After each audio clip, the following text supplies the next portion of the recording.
Segundo invitado el día de hoy. Wow. Sí, lo tenemos en línea. Alberto Pres, director ejecutivo de Chile Transparente. Alberto, buenas tardes, ¿qué tal? Hola, Alberto. Hola, muy buenas tardes. Muchas gracias por la invitación. Gracias a ti, pues. Oye, tema bien contingente, tema de transparencia, lavado de activos, digamos, métodos para parar la corrupción. En una semana donde iniciamos la semana con esta noticia de bancos alrededor del mundo con transacciones, digamos, dudosas o definitivamente ligadas a temas de corrupción. Ustedes acaban de lanzar una guía, entiendo. Cuéntanos un poco en qué están y qué es lo que hay, qué es lo que viene en esta guía que acaban de lanzar. Sí, bueno, el día de hoy, de hecho, en la mañana lanzamos una guía práctica para combatir el lavado de activos, porque hace un tiempo ya habíamos identificado la necesidad de poder explicar lo que era el lavado de activos en palabras simples a empresas no financieras necesariamente. A ver, Porque espérate, muchas entonces Alberto, te veces, interrumpo el tiro. ¿Por qué no aprovechamos sí, esto y nos explica a todos qué es el lavado de activos? es súper simple el lavado de activos. El lavado de activos es darle legalidad, darle apariencia de legalidad a dineros que tienen un origen ilegal o relacionados con la ilegalidad. Pero normalmente uno tiende a pensar que esto es algo que hacen solamente personas ligadas al crimen organizado, que trafican drogas, trafican personas, grandes oligarcas, etcétera. Y la verdad que el lavado de activos es un delito que puede ocurrir cuando existen otros delitos bases de mucho mayor ocurrencia, como por ejemplo la corrupción, como por ejemplo diversos tipos de fraude, y que efectivamente puedan llevar a que tu empresa pueda estar sometida a un proceso de lavado de activos que además es muy peligroso para la empresa porque lo puede llevar a responsabilidad penal de esta e incluso a su disolución. Ya, oye, y la guía esta que lanzaron, ¿cuál es el objetivo? Mira, la verdad que es una guía muy simple, son 4 guías. La primera explicamos qué es el lavado de activos, cuáles las características, cómo se regula acá en Chile, cuáles son los riesgos más prevalentes de lavado de activos en Chile, que insisto, uno cree esto es un problema de narcotráfico y la verdad que efectivamente el narcotráfico es una prevalencia importante, pero por ejemplo la corrupción es la segunda base de lavado de activos acá en Chile. Luego cómo lo enfrentamos y después cuáles son las áreas vulnerables más comunes, cómo podemos ocupar nuevas tecnologías y cómo podemos ocupar fuentes de información abiertas para prevenirlo, porque también muchas veces las empresas nos dicen, oye, pero hacer un sistema antilavado debe ser algo muy caro. Y la verdad que no es tan caro hoy día con información disponible, información pública disponible y algunas bases de datos no públicas podemos llegar efectivamente a reducir ese riesgo. Y también entendiendo ciertas cosas. El otro día, de hecho, hablaba con algunas personas de la industria inmobiliaria y decían, mira, hay cosas tan básicas como si alguien llega a un proyecto inmobiliario y va a la oficina piloto, al departamento piloto y dice, quiero comprar 20 departamentos en efectivo, bueno, es una alerta inmediata que uno tiene que saltar para efectivamente saber el origen de esos fondos y para poder prevenir cualquier tipo de transacción que involucre a la empresa en un delito tan grave como el lavado de activos.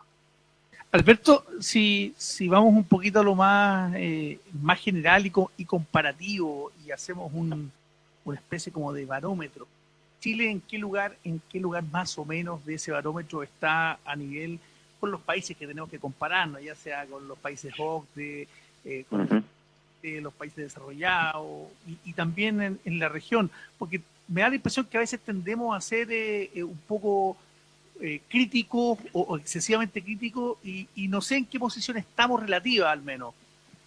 Sí, bueno, efectivamente en cuanto al combate al lavado de activos, en cuanto a la independencia de nuestras instituciones encargadas de la fortaleza, estamos bastante bien comparados evidentemente con la región. Pero tenemos un riesgo que nosotros en general no vemos y esto es muy simple de entender. Si tú eres una persona que está utilizando y está recibiendo dineros sucios, ¿dónde los vas a invertir? ¿Dónde esos dineros renten mejor? ¿Y dónde los dineros rentan mejor? En economías que son más sólidas. Y por ende las economías más sólidas, como es el caso de la economía chilena, son muy atractivas para el lavado de activos. Y es por eso que esta guía las lanzamos ahora, en medio de la pandemia, porque tenemos una sospecha importante de que lleguen capitales ángeles, por ejemplo, a sectores como el turismo, a sectores como el comercio, a decir, mira, no te preocupes, acá hay un nuevo inversionista, yo te salvo. Y la verdad que ahí estemos metiendo la pata y efectivamente ayudando a que el lavador pueda hacer su fechoría. Entonces Chile está en una buena posición para el combate, para la detección, se han hecho muchísimos avances pero lamentablemente, o sea, no lamentablemente, porque es consecuencia de una economía más sólida respecto al resto de la región, tenemos una prevalencia y un riesgo que tenemos que estar siempre observando con estos capitales ángeles, con transacciones sospechosas y estar fortaleciendo ese músculo a ver si es que hay algo que me causa sospecha, un inversionista que no tengo bien identificado, evidentemente abstenerme hasta tener la seguridad de que esos dineros tienen un origen absolutamente ilícito.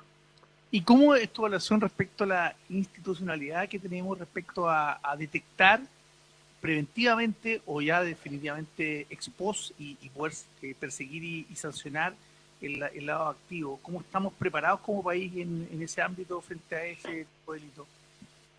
Bueno, hemos avanzado muchísimo desde la ampliación de los delitos base de lavado de activos, es decir, esos delitos que permiten que haya lavado. También hace varios años, el año 2008, la creación de la Ley de Responsabilidad de las Personas Jurídicas y los delitos bases, y las instituciones a cargo, tanto el Ministerio Público como la Unidad de Análisis Financiero, han hecho un esfuerzo muy importante. Tenemos, eso sí, un talón de Aquiles que hoy día está en debate, es que tenemos poca información pública, incluso los mismos sujetos obligados a reportar, es decir, que ven una transacción sospechosa y tienen que reportarla a la Unidad de Análisis Financiero, tienen poca información de quiénes son los dueños reales de las empresas. Y ese es un debate a nivel global. De hecho, hoy en día en Chile existe una consulta pública para la posible creación de una normativa que permita mayor transparencia en quién es el dueño real de una empresa, y esa es una medida impulsada ya desde el año 2016 por el Reino Unido y que ha sido tomada por gran parte de los países, incluso de la región, que permite reducir muchísimo los riesgos de lavado de activos, porque tú, de una manera más simple, podrías llegar a quién es el dueño real de la empresa, porque al final el lavador de activos lo que hace es esconderse absolutamente en empresas fachadas, empresas fantasmas, en paraísos fiscales, y así de esa forma el inversionista final que llega es la octava línea o la novena, incluso décima capa de una empresa que está ubicada en Islas Vírgenes Británicas y que uno no tiene cómo identificar. Oye, Alberto, te decía al comienzo de la entrevista que esta semana conocimos hace algunos días el tema de este consorcio periodístico que descubrió, digamos, que hay bancos de todo el mundo involucrados, bancos gigantescos de todo el mundo involucrados en transacciones, transferencias ligadas al lavado de activos. ¿Cuán sólido es nuestra institucionalidad para resguardarnos de que en nuestro país sucedan estas cosas? ¿Crees tú que en el fondo estamos, respecto del resto del mundo, estamos bien, más o menos, mal? Bueno, lo primero que hay que señalar es que existan transacciones sospechosas o reportes de transacciones sospechosas no necesariamente es algo malo, sino incluso puede ser algo positivo, porque significa que se está reportando a la autoridad que algo raro está ocurriendo y que debe investigarse al interior, por ejemplo, de una institución bancaria. ¿Cuál es el problema de lo que se descubrió con los archivos del FinCEN?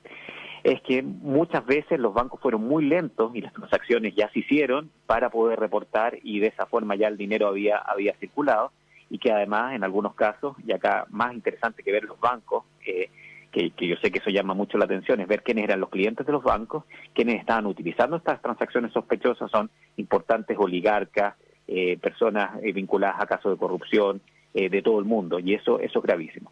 En cuanto a cómo estamos en Chile, tenemos un sistema que está, como decía, monitoreado por la Unidad de Análisis Financiero, que obliga a los bancos a reportar en una serie de ocasiones estas transacciones sospechosas, ¿no? Por ejemplo, si las realiza un funcionario público, una persona expuesta políticamente, si exceden un determinado monto, si no es el comportamiento habitual de un cliente, etcétera, y ahí los bancos hacen estos reportes de transacción sospechosas junto con otras herramientas como debida diligencia, que permiten efectivamente conocer al cliente y ver si efectivamente hay algo extraño. Y además tenemos una ventaja, que en general nuestros bancos hoy día están operando todos, o ya sea directa o indirectamente, con corresponsalía en territorio norteamericano, y eso los obliga a someterse tanto a las normas de antilavado norteamericanos como a la ley patriota, como a la FCPA, que previene las prácticas corruptas en el extranjero, por lo cual los incentivos para un banco chileno hoy día de verse involucrado en uno de estos casos puede ser muy grave, porque podría perder la licencia para operar en Estados Unidos, que eso lo pone en una posición evidentemente grave. No significa que no vaya a ocurrir, pero hoy día los incentivos están para que efectivamente no ocurra. Alberto, y brevemente va a ir terminando, tuviste un ejemplo bien bien fácil de entender, que es que llega un señor a una inmobiliaria y quiere comprar 20 departamentos de una en efectivo. Claro, eso es bien, bien sospechoso. Pero hay cosas que no son tan burdas y a las que puede estar expuesta una persona y que puede ser motivo para tenerla presente, incluso poder denunciarla. Sí, por supuesto. Mira, bueno, obviamente las transacciones en efectivo son siempre extrañas. Por ejemplo, en las automotoras, que todavía lamentablemente no son un sujeto obligado a reportar.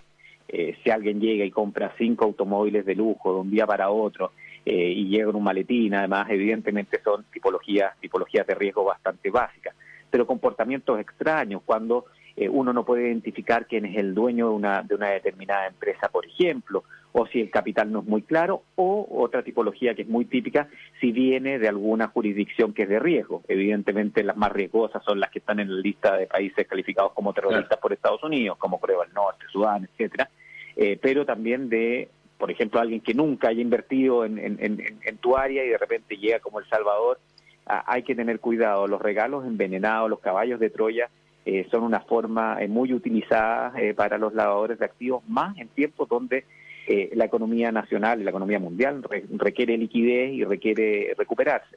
Y el gran problema de los corruptos es que ellos tienen mucha plata y lo que hay que hacer es que nunca puedan meter esa plata en el mercado formal.